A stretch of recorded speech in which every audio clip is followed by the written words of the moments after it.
هذا الرسام وقف هاي ارباحك. هاي شنو الجنطه؟ ايش راح تسوي بيها؟ شوف ما دام باكر عيد راح اقول لكم ايش راح اسوي، بس بشرط لا تقولوا شنو السبب وليش. متفقين؟ متفقين. اخوي فدوى وجهك اشترك لي بس. تعذرني اشكرك، تعذرني ما احتاجه. هذا عيد وعندك فلوس ما تشتري، ايش بيك؟ اشكرك اخوي. ايش السالفه؟ ليش ما انطيته فلوس؟ مو خطايا هذا الولد، خاف مو من طائفتك.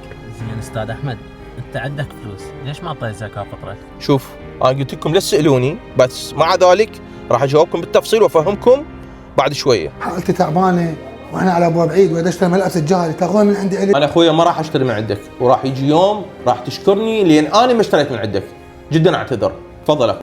حيرتني انت، المن راح تساعد؟ لا هذاك ساعدتي، لا هذا ساعدتي. احمد الرسام بعد ما تحمل، هسه تفهمنا شنو السبب.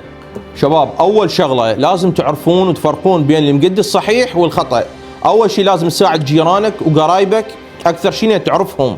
ثانيا دول الشباب يفترون على المحلات تقريبا 1000 محل باليوم، على 1000 دينار يعني مليون دينار باليوم، وهذا الشيء خطا.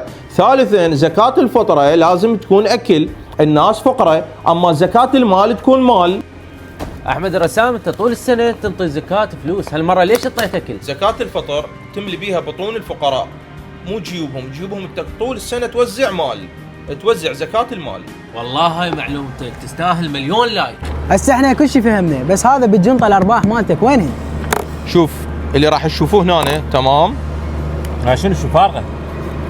شوف مو كل شيء هو فلوس، الربح اللي تربحه هو الحكمة والموعظة اللي انا قلت لك اياها وتطبقها بحياتك. تمام؟ هاي اهم من الفلوس.